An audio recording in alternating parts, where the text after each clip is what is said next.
Hello dear students, कैसे हैं आप सब। आशा है आप सभी बहुत अच्छे होंगे। तो बच्चों आइए शुरू करते हैं हमारा अगला पाठ, जो कि है पाठ 14, अर्जित ज्ञान का भंडार यानी कि store house of acquired knowledge. तो बच्चों इस पाठ में हम क्या पढ़ने वाले हैं। प्रस्तुत पाठ में लिपि, अंक, कागज आदि के बारे में विस्तार पूर्वक बताया गया है। आइए पाठ पढ़कर इनके बारे में जानें। ठीक है, देखिए बच्चे, हम जानते हैं कि आरंभ में मनुष्य का जीवन बहुत कठिन था। ठीक है, वह जंगली पशुओं की भांति जंगलों में रहता था, किंतु फिर भी वह उस समय के पशुओं से अधिक बुद्धिमान था। ठीक है बच्चों, वह बातें याद रख सकता था और गले से विभिन्न प्रकार की आवाजें निकाल सकता था। ठीक है बच्चों, तो उस समय बच्चे जो मनुष्य थे, ऐसा नहीं था कि उस समय सुविधाएं कम थी तो मनुष्य की वजह से ऐसा हुआ है या वो कुछ कर नहीं पा रहा है। उस समय भी मनुष्य उतना ही काबिल हुआ करता था, और ये भी कह सकते हैं कि आज के मनुष्य से अधिक काबिल हुआ करते थे उस समय के मनुष्य, क्योंकि वे क्या करते थे बच्चों, वो पशुओं से अधिक बुद्धिमान थे। ठीक है, और उनकी मेमोरी यानी कि याद करने की शक्ति भी बहुत तेज थी। गले से वे विभिन्न प्रकार की आवाजें निकाल सकते थे। स्मरण शक्ति और अनुभव के सहारे उसने बहुत कुछ सीखा। उसमें सदैव कुछ नया खोजने की ललक रहती थी। इसी भावना के चलते नई नई खोजें होती रहीं और मनुष्य का जीवन सुखमय होता चला गया। मानव को जीवन के हर क्षेत्र में सफलता मिलती गई और उसने ऊर्जा का विभिन्न कार्यों में उपयोग करना शुरू कर दिया। यहाँ तक कि मनुष्य प्राकृतिक परिस्थितियों को अपने अनुकूल करने में सक्षम हो गया। आज भी विभिन्न व्यक्ति संस्थाएं विभिन्न खोजों में संलग्न है। ठीक है, मानव का विकास क्रमबद्ध ढंग से हुआ है। ठीक है बच्चों, अब यहाँ पर आता है लिपि का विकास यानी कि डेवलपमेंट ऑफ द स्क्रिप्ट। ठीक है, कि लिपि का विकास कैसे हुआ। ठीक है, तो गुफाओं में पाए गए चित्र लेखन का आरंभिक रूप प्रदर्शित करते हैं।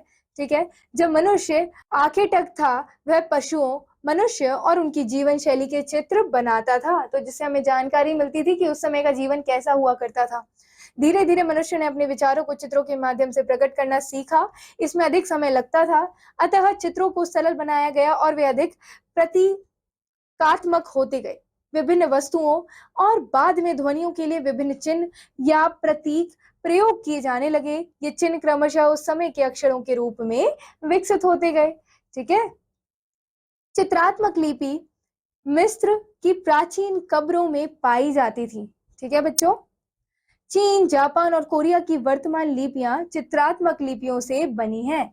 ठीक है, यानी कि जो पिक्चर्स के थ्रू जो वर्ड बनाए गए, लेटर बनाए गए, वो किसके थ्रू बनाए गए, सबसे पहले चित्रों के द्वारा बनाए गए। और चीन में, जापान में, कोरिया में जो आज वर्तमान लिपियां हैं बच्चों, वो चित्रों से ही आई हैं। ठीक है, इन लिपियों का प्रत्येक अक्षर एक शब्द ही है जिसे एक विशेष चित्र द्वारा दर्शाया गया। एक लिपि में हजारों चित्रात्मक प्रतीक होते हैं। ठीक है, अतः इन लिपियों को पढ़ना बहुत कठिन है। तो ये जो लिपि यहाँ पर आपको दर्शाई गई है, इनके चित्र दर्शाए गए हैं, इनको पढ़ना बहुत ही कठिन है। ठीक है, आप ये पिक्चर्स देख सकते हैं बच्चों, और इन पिक्चरों से ही डिराइव की गई थी ये लिपियां। ठीक है, सबसे पहली लिपि, जिसे चित्र ना कहकर लिपि कहना उचित होगा, मेसोपोटामिया में रहने वाले सुमेरियन लोगों द्वारा विकसित की गई थी। ठीक है, तो बच्चों पहली लिपि, जिसे लिपि के नाम से जाना गया, ठीक है, तो वो कैसे जाना गया था। जो मेसोपोटामिया देश है, उसमें रहने वाले सुमेरियन लोगों द्वारा विकसित की गई थी। ठीक है, वे कच्ची मिट्टी के स्लेटें बनाकर उन पर नुकीले चाकू से खोदकर लिखाई करते थे। फिर उन्हें धूप में सुखा दिया जाता था, क्योंकि पहले पेपर नहीं हुआ करता था। ठीक है, ना ही कलम हुआ करती थी, तो लोग क्या करते थे, पत्थरों पर ही चाकू से खोद खोद कर चित्र बनाते थे और लिखते भी थे। वे भोजपत्र यानी कि बर्च के वृक्ष की छाल और ताड़ पत्र पर लिखते थे। ताड़ पत्र बच्चों केले का पत्ता हुआ करता था, जिसके ऊपर लोग उस समय पे कांटों से लिखा करते थे। ठीक है, भारत में लिपि के सर्वाधिक प्राचीन नमूने सिंधु सभ्यता की मोहरे पर बने मिलते हैं। तो बच्चों जो इंडस सिविलाइजेशन है, वहां पर हमें जो सील्स मिलती हैं, उन सील्स पर हम देख सकते हैं कि अलग अलग चित्र बने होते हैं और लिपियां भी लिखी होती हैं। ठीक है, इन मुहरों पर चित्र भी बने हुए हैं और तथा कुछ संकेत अक्षर भी लिखे होते थे। ठीक है, यह लिपि आज तक पढ़ी नहीं जा सकी, कोई उसे डिराइव नहीं कर पाया कि इसका मतलब क्या है। इनके बाद भारत में ब्राह्मी लिपि का जन्म हुआ। तो बच्चों भारत की जो सबसे पहली कौन सी लिपि का जन्म हुआ था, भारत में सबसे पहले ब्राह्मी लिपि का जन्म हुआ था। अशोक के स्तंभ लेखों और शिला लेखों पर लिखे संदेशों में इस लिपि का प्रयोग किया जाता था। तो बच्चों जो अशोक सम्राट थे, उनके इंस्क्रिप्शंस जो थे, ठीक है, एक तो स्तंभ लेख हुआ करते थे और शिलालेख हुआ करते थे। तो इन पर लिखे संदेशों पर इस लिपि का प्रयोग किया जाता था। इस लिपि को पढ़ा जा चुका है। सभी आधुनिक भारतीय लिपियों का विकास ब्राह्मी लिपि से हुआ माना जाता है।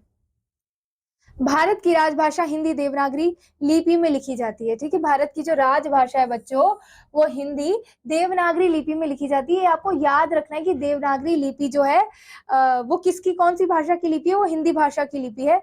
देवनागरी तथा दक्षिण भारत की बहुत सी लिपियां की यह विशेषता है कि इनका जैसा उच्चारण होता है वैसा ही लिखा जाता है, ठीक है। जैसा ही आप बोलते हैं वैसा ही लिखते हैं। भारत में 22 मुख्य भाषाएं हैं। इंडिया में कितनी भाषाएं बच्चों?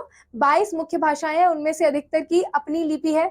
मराठी भाषा हिंदी की भांति देवनागरी लिपि में लिखी जाती है। जो बच्चों मराठी भाषा है वो भी देवनागरी लिपि में लिखी जाती है। अंग्रेजी भाषा रोमन लिपि में लिखी जाती है। अंग्रेजी भाषा की लिपि क्या है बच्चों? रोमन लिपि में लिखी जाती है। देवनागरी और अन्य अनेक आधुनिक भारतीय लिपि ध्वनि उच्चारण पर आधारित है, ठीक है। अब पढ़ते हैं बच्चों अंकों के विकास की कहानी, यानी कि the story of the evolution of numbers, ठीक है। प्रारंभ में जब मनुष्य पशुओं को मारता या पालता था तो उन्हें गिनने की आवश्यकता महसूस हुई कि हमने कितने शिकार किए, कितने मारे, ठीक है। तो उन्हें गिनने की आवश्यकता हुई। इसके लिए वह पशुओं के चित्र को चारों ओर उतने ही बिंदु लगा देता था जितने पशु होते थे। तो बच्चों ये क्या करते थे कि पशुओं के चित्र के चारों ओर उतने ही बिंदु लगाता था जितने पशुओं के उन्होंने शिकार किए हैं, ठीक है। वह रस्सी में पशुओं की संख्या के बराबर उतनी ही गांठें भी लगा देता था, या तो वो नॉट्स लगा देता था, ठीक है, रोप में। क्रमशः वह संख्या के लिए हाथ की उंगलियों का प्रयोग करने लगा। जैसे आप स्टूडेंट्स हैं, आप काउंट करने के लिए कभी कभी फिंगर्स का यूज करते हैं, सिमिलरली उस समय पे भी वो उंगलियों का प्रयोग करते थे। 10 की संख्या इसलिए महत्वपूर्ण है क्योंकि हाथों में 10 उंगलियां हैं। शून्य यानी कि 0 का आविष्कार भी भारत में हुआ था बच्चों। इस आविष्कार से बड़ी बड़ी संख्याएं लिखना और गणना करना सरल हो गया। अरब व्यापारियों के माध्यम से ये अंक अरब पहुंचे। अरबी लोग इन्हें हिंदसा कहते थे। क्या कहते थे बच्चों? हिंदसा कहते थे, ठीक है। ये याद रखना है कि अरबी लोग इसे हिंदसा कहते थे, जिसका अर्थ है हिंदुस्तान का। जिसका अर्थ क्या है? हिंदुस्तान का। अरब से ये अंक यूरोप पहुंचे, वहां इन्हें इंडो अरेबिक कहा जाता था, ठीक है। इंडो अरेबिक अंक कहा जाता था, यानी कि 10 तक संख्याएं बच्चों हमारे भारत में ही उनका आविष्कार हुआ। 0 का आविष्कार हमारे भारत में हुआ। अरब जब ये पहुंची संख्या तो इनको हिंदुस्तान कहा जाने लगा। जब यही संख्या बच्चों अरब से ये संख्या जब यूरोप पहुंचे तो वहां इन्हें इंडो अरेबिक कहा जाने लगा, ठीक है। लेकिन इसका ओरिजिनेशन, इसका जो विकास हुआ है वो भारत से ही प्रारंभ हुआ है, ठीक है। अंग्रेजी भाषा लैटिन और यूनानी भाषा से विकसित हुई है, ठीक है। जो अंग्रेजी भाषा है बच्चों वो लैटिन और यूनानी यानी कि ग्रीक लैंग्वेज से विकसित हुई है। लैटिन भाषा रोमन लिपि में लिखी जाती है, ठीक है। ये याद रखना है कि लैटिन भाषा रोमन लिपि में लिखी जाती है। रोमन लोग 7 अक्षरों की सहायता से बड़ी बड़ी संख्या लिखते हैं। तो ये 7 अक्षर कौन कौन से बच्चों? देखो, 1 को लिखने के लिए ऐसे आई लगाते हैं, वी लगाते हैं, 5 को लिखने के लिए एक्स लगाते हैं, 10 को लिखने के लिए एल यूज करते हैं, 50 को लिखने के लिए C for 100, D for 500, M for 1000, okay. देखिए, वर्तमान में कुछ भारतीय भाषाओं के प्रचलित अंक निम्न प्रकार हैं। तो बच्चों हिंदी में जो 1 से 10 तक संख्या लिखी जाती है वो कुछ इस प्रकार लिखी जाती है, 0, 1, 2, 3, 4, 5, है ना, ठीक है। अब देखिए, गुजराती में जब लिखी जाती है 1 से 10 संख्या तो इस तरीके से लिखी जाती है। कन्नड़ में लिखने का तरीका इस तरीके का है बच्चों। उर्दू में लिखी जाती है तो इस तरीके से लिखते हैं। बंगाली में लिखने का तरीका ये है। तमिल, पंजाबी और अंग्रेजी में लिखने का तरीका कुछ इस प्रकार है, ठीक है बच्चों। अब पढ़ते हैं कागज का आविष्कार यानी कि इन्वेंशन ऑफ पेपर। लिखना पढ़ना सीखने के बाद यह समस्या उत्पन्न हुई कि किस पर लिखा जाए, है ना, क्योंकि पहले तो पत्थरों पर खरोद कर लिखते थे, ठीक है। प्राचीन काल में मानव गुफाओं की दीवारों, मिट्टी की बनी स्लेटों, पेड़ों के छालों आदि पर लिखते थे, ठीक है। कहाँ लिखते थे बच्चों? वो गुफाओं की दीवारों पर लिखते थे, मिट्टी पे बनी जो स्लेटें होती थी उन पर लिखते थे, ठीक है, और पेड़ों की जो छाल होती थी उस पर लिखते थे। प्राचीन समय में हमारे देश में लिखने के लिए भोजपत्रों का प्रयोग किया जाता था, ठीक है। भोजपत्र बर्च नामक वृक्ष की मुलायम छाल से बनाए जाते थे। भोजपत्रों के अतिरिक्त ताड़ के पत्तों पर भी लिखा जाता था। तांबा आदि धातुओं की चादरों तथा पत्थरों पर भी लिखा गया, परंतु ऐसे साधनों को लिखने के लिए तैयार करना और इन पर लिखना असुविधाजनक था, ठीक है, और बहुत ही समय भी लगता था, श्रम भी लगता था। कागज बनाने की कला सर्वप्रथम चीन में आरंभ हुई। तो सबसे पहले कागज बनाने की कला कहाँ आरंभ हुई थी बच्चों? चाइना से आरंभ हुई थी, यानी कि चीन से आरंभ हुई थी। चीनवासी फटे पुराने वस्त्रों को पानी में अधिक समय तक भिगो कर रखते थे। तत्पश्चात वे उसकी लुगदी को तैयार करके कागज बना लेते थे। ठीक है, कागज बनाने की कला चीन से अरब देशों और वहां से यूरोपीय देशों तक पहुंची। ठीक है, कागज के लिए प्रयोग किए जाने वाले अंग्रेजी का पेपर शब्द पेपाइरस नाम से बना गया। ठीक है, ये किस नाम से बना गया बच्चों? पेपर जो शब्द है वो पेपाइरस नाम से बना गया। पेपाइरस प्राचीन मिस्र में लिखने के लिए प्रयोग किए जाने वाला एक प्रकार का सरकंडा होता था। ठीक है, मिस्रवासी पेपाइरस की छाल को एक दूसरे पर रखकर कठोरता से दबा देते थे। इस प्रकार कागज की परतें तैयार हो जाती थी। धीरे धीरे कागज बनाने की कला का विकास हुआ। आजकल कागज बनाने के लिए लकड़ी की लुगदी, चीनी मिट्टी और अन्य पदार्थों के मिश्रण का प्रयोग किया जाता है।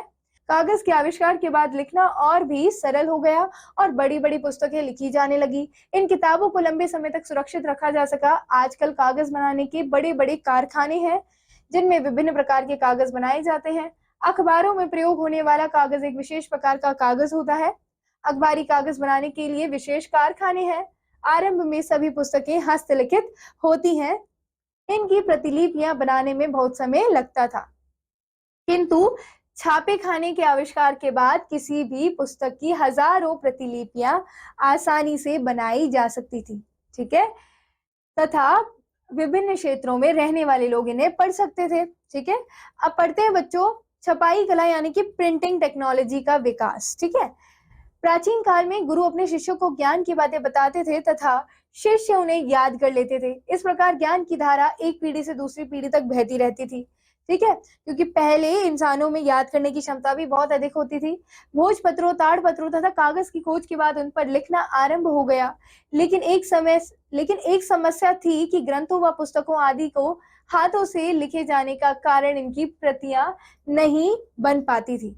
ठीक है, हाथों से लिखकर अलग अलग प्रतियां बनाना कठिन और उबाऊ काम था, है ना। एक ही चीज को बार बार लिखो और कितनी प्रतियां बनानी पड़ती थी, तो बहुत ही थकावट वाला काम था और उसमें मिस्टेक्स भी ज्यादा होती थी। अतः शीघ्रता से पुस्तकों की अनेक प्रतियां बनाने के लिए छपाई कला का आविष्कार हुआ, यानी कि प्रिंटिंग टेक्नोलॉजी का इन्वेंशन हुआ। बच्चों, छपाई कला का आरंभ सर्वप्रथम चीन में हुआ, लेकिन पहला छापाखाना जर्मनी में लगाया गया। ठीक है, प्रिंटिंग फैक्ट्री जो थी सबसे पहले जर्मनी में लगाई गई, लेकिन ये टेक्नोलॉजी का डेवलपमेंट कहाँ हुआ? सबसे पहले बच्चों चाइना में हुआ था। जर्मनी के जॉन गुटेनबर्ग नामक व्यक्ति ने धातु के अक्षर बनाए। ठीक है, धातु के अक्षर बनाए यानी कि जैसे कि मेटल के अक्षर बनाना शुरू किया। एक एक अक्षर को सैकड़ों की संख्या में बनाया गया। ठीक है, एक एक अक्षर को कैसे बनाया गया? सैकड़ों की संख्या में बनाया गया। इन अक्षरों को लकड़ी के चौखटों में लगाकर इनसे शब्द, वाक्य आदि बनाए जा सकते थे। ठीक है, इन लेटर्स को अरेंज कर दिया जाता था और उसके ऊपर कलर पेस्ट करके कागज पर इसे प्रिंट किया जाता था। अक्षरों पर स्याही लगाकर उन्हें कागज पर छापा जाता था। अक्षरों को बदल बदल कर कई बार प्रयोग किया जाता था। ठीक है, इस विधि का प्रयोग करके गुटेनबर्ग ने सर्वप्रथम बाइबल छापी। सर्वप्रथम क्या छापी बच्चों? बाइबल छापी। ठीक है, ज्ञान के विकास तथा प्रसार में छपाई गई खोज का बहुत बड़ा योगदान रहा। ढप्पे लगाने का कार्य पहले हाथों से किया जाता था। धीरे धीरे छपाई मशीन का विकास हो गया। आजकल बड़ी बड़ी मशीनों से बहुत कम समय में हजारों प्रतियां छापी जा सकती हैं। छपाई कला के विकास के कारण पुस्तकों की कीमत भी कम हो गई है। भारत में पहला छपाई खाना सन 1556 में स्थापित किया गया। इनका प्रकाशन विश्व की अनेक भाषाओं में होता है। इससे ज्ञान के प्रसार में बहुत विकास हुआ है। देखो, 1556 में स्थापित किया गया बच्चों पहला भारत में छपाई खाना, यानी कि प्रिंटिंग फैक्ट्री जो सबसे पहले स्थापित हुई थी वो 1556 में हुई और इसका प्रकाशन विश्व की अनेक भाषाओं में होता था। ठीक है, अब पढ़ते हैं बच्चों नेत्रहीनों की लिपि और किताबें, यानी कि script and book for the blind. Okay, देखिए फ्रांस के नेत्रहीन यानी कि अंधे व्यक्ति ल्यूइस ब्रेल ने वर्ष 1820 में उभरे हुए अक्षरों की एक लिपि का आविष्कार किया। ठीक है, तो फ्रांस के थे ये जो नेत्रहीन व्यक्ति थे, फ्रांस के थे, जिनका नाम था ल्यूइस ब्रेल, और इन्होंने बच्चों 1820 में ही उभरे हुए अक्षरों की एक लिपि का आविष्कार किया। यह लिपि उसी के नाम पर ब्रेल लिपि नाम से जानी जाती है। इस विधि में कागज पर एक पेन द्वारा गहरे खुदे हुए अक्षरों दूसरी ओर उभर आते हैं, जिन्हें नेत्रहीन व्यक्ति छूकर पढ़ सकते हैं। इस प्रकार वे शिक्षा में सामान्य व्यक्तियों की बराबरी कर सकते हैं। फिर आता है बच्चों ज्ञान साक्षरता एवं विकास यानी कि नॉलेज लिटरेसी एंड डेवलपमेंट। पिछली कुछ शताब्दियों में ज्ञान में कई गुनी वृद्धि हुई है। साक्षरता के द्वारा कोई भी व्यक्ति ज्ञान के इस बैंक तक पहुंच सकता है। ठीक है, विकसित एवं प्रगतिशील देशों में प्रत्येक व्यक्ति साक्षर है। हमारे देश में साक्षरता धीरे धीरे बढ़ रही है। साक्षरता के माध्यम से कोई भी व्यक्ति राष्ट्र शीघ्र उन्नति कर सकता है। निरक्षरता केवल गरीबी देता है। यदि हम अपने देश से गरीबी हटाना चाहते हैं तो हमें साक्षरता का प्रसार करना ही होगा। यही एक तरीका है कि जिसके द्वारा प्रगति की जा सकती है और देश को खुशहाल बनाया जा सकता है। ठीक है बच्चों, तो एजुकेशन ही एकमात्र तरीका है जिससे देश विकसित हो सकता है। तो बच्चों इस पाठ में आए कुछ बिंदुओं को दोहराते हैं। गुफाओं में पाए गए चित्र लेखन का आरंभिक रूप प्रदर्शित करते हैं। चित्रात्मक लिपि मिस्र की प्राचीन कब्रों में पाई जाती है। भारत में लिपि के सर्वाधिक प्राचीन नमूने सिंधु सभ्यता की मोहरे पर बने मिलते हैं। अंग्रेजी भाषा लैटिन और यूनानी भाषा से विकसित हुई है। कागज बनाने की कला सर्वप्रथम चीन में आरंभ हुई है। ठीक है बच्चों, तो यहाँ ये पाठ समाप्त होता है। आशा है आप सभी को ये पाठ बहुत अच्छे से समझ आया होगा। हम मिलते हैं अगले पाठ में बच्चों अगली वीडियो के साथ। तब तक keep revising, keep learning. Thank you, all the best. Okay.